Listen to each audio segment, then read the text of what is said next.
Get a Job in Tech, episode 250.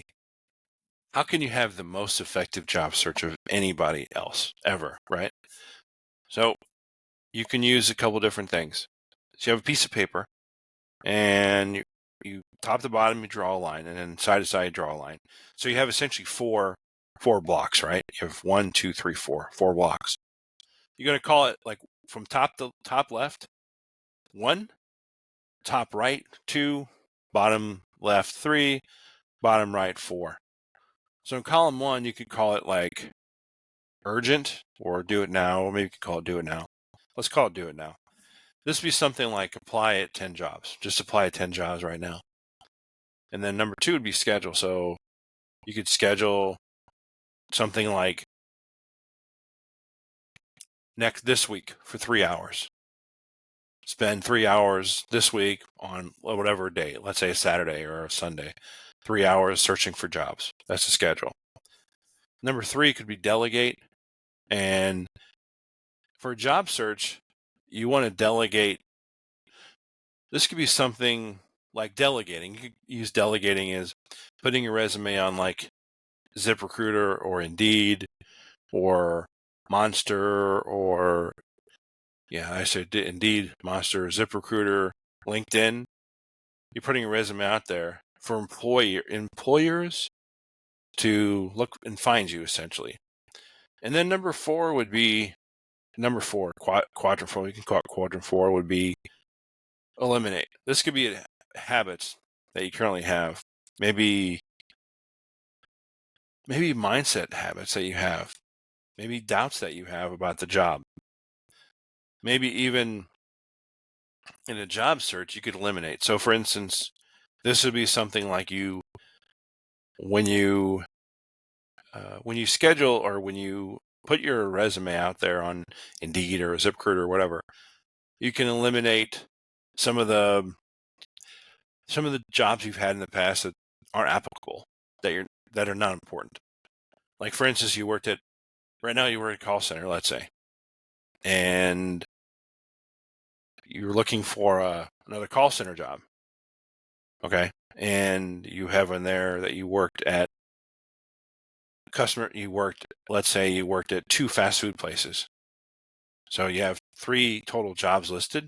So just knock off 1 and just put customer service in McDonald's Corporation, something like that, or wherever you worked at. I don't know what corporation you worked at, but just put that down. You're eliminating some of those things in your resume that don't really matter. They're not important. And you're essentially combining them to, like, also the other thing is eliminate. If you have a long resume, you've done years and years of experience, and you want to make yourself look more marketable to the marketplace.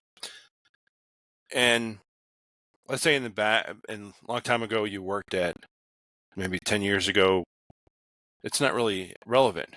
Maybe you have a couple years experience working in IT, but you used to work in a fast food place, whatever, let's say. It's not relevant. Get rid of it. Get it off your resume. It doesn't matter. It's not needed. Okay. So you have one priority as well. Your one priority could be at the top of the list.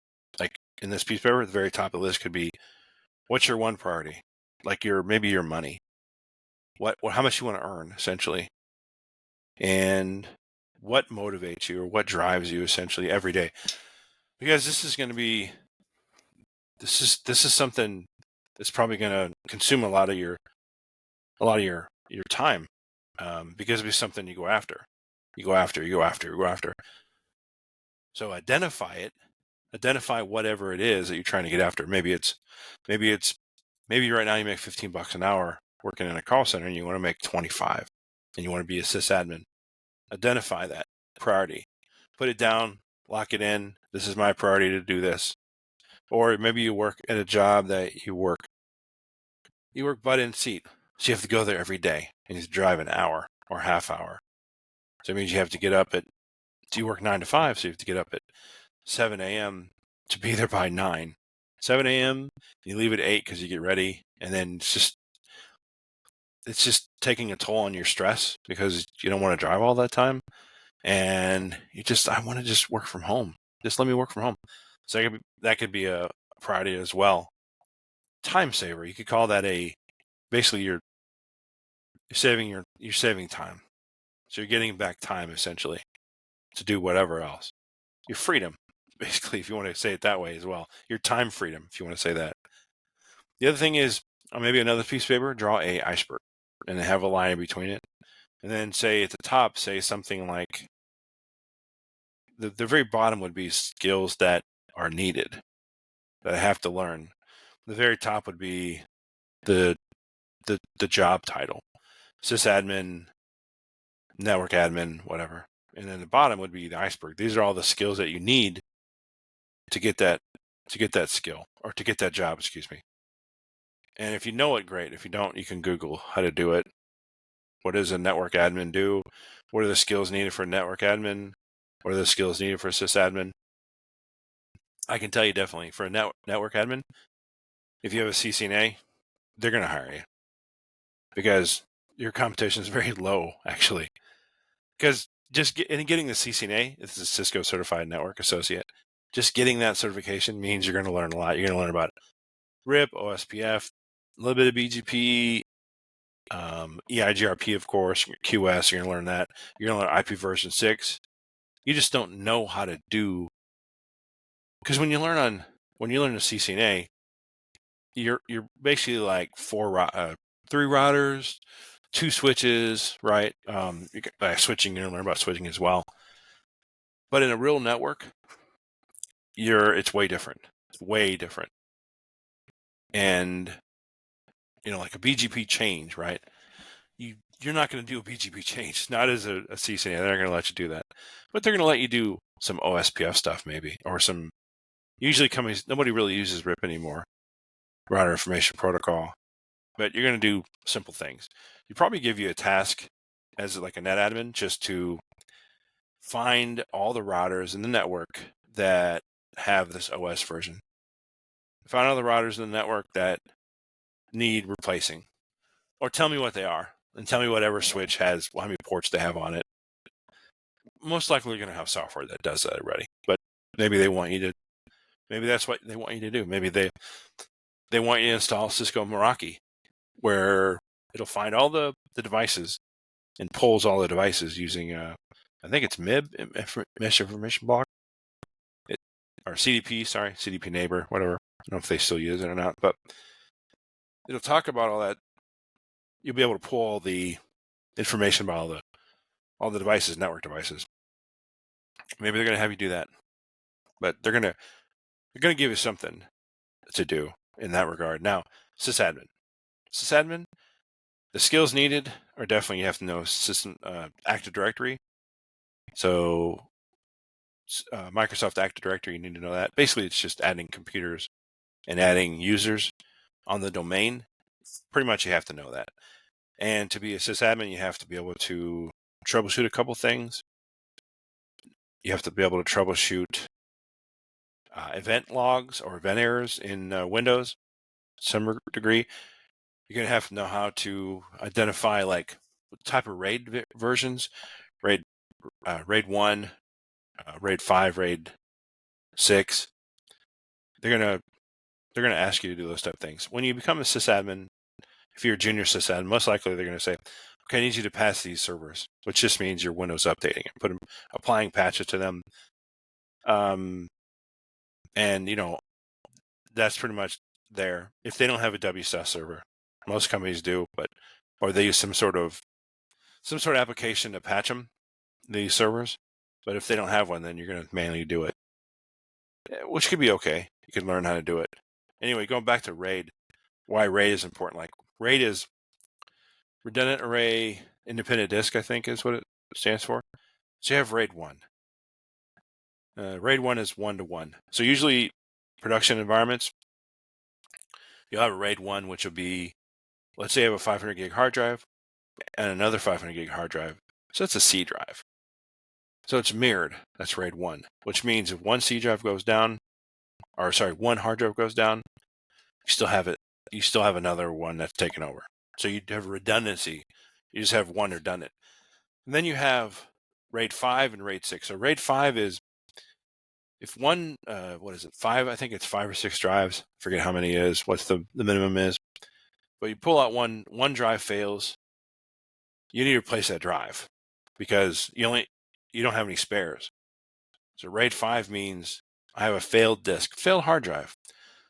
And let's say they take 5 or 5 hard drives, and they're each 500 gig, and they put them in a RAID. So now there is one drive that can be bad. Okay. Now the same thing with RAID 6. Let's say RAID 6. 2 of those drives can be bad, and it's still going to work. And that's redundancy. So now 3, I don't think there's a 3. I don't think you can have 3 unless you have like a RAID. I don't know the other. I'm not familiar with all the other RAIDs because I haven't used them in an environment, but I have used RAID 5 and RAID 6, but definitely RAID 6 is definitely the way to go. The only downside with that is you have to use more hard drives than RAID 5. But if you're in production environment and it's needed, you got to be up. Definitely want to have that peace of mind to have the ability to have 2 failed hard drives and still have your devices online. So there's a little bit about network admin sysad, right?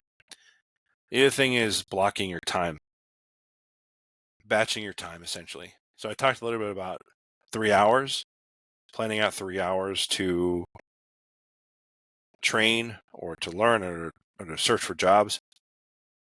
You can start this today without even having a job. You could block your time out. Maybe on Monday, it could be something like, it's 168 hours in a week, I think. 168 hours. So if you can draw you buy a notebook or you can draw it on a piece of paper, 168 little blocks essentially, or how you take a ruler and where you have 168 blocks, and you could on a Sunday or Saturday or whatever day, you can plan out your time for the whole week by doing that. Something like you go to the gym at 7 to 8, okay? And then something like email and messages, maybe where you work at, you do those type of things. Maybe you can block out your time for lunch. And then you can, block out your time for exercise or learning throughout the week. And you look at it, say, okay, that's great. Awesome. Now I have a little more accountability. You start to do this, it becomes habit. And then if you ever go for the face-to-face interview and you talk about, you call it time blocking and task batching, or blocking out time for certain activities, they're going to see you're so they're going to see you're so organized. They're going to hire you no matter even if you don't have the skill set. They're going to hire you because you are so time structured. Basically, you're like an accountant essentially for those type of jobs. There's a good book out there called Eat the Frog or Eat That Frog by Brian Tracy. It talks about doing the hardest thing first. So what's the hardest thing you can do in the day? Eat a frog. Okay, everything after that is easy. It's this little book that it's a good book to look into. Thanks a lot. We'll see you in the next one.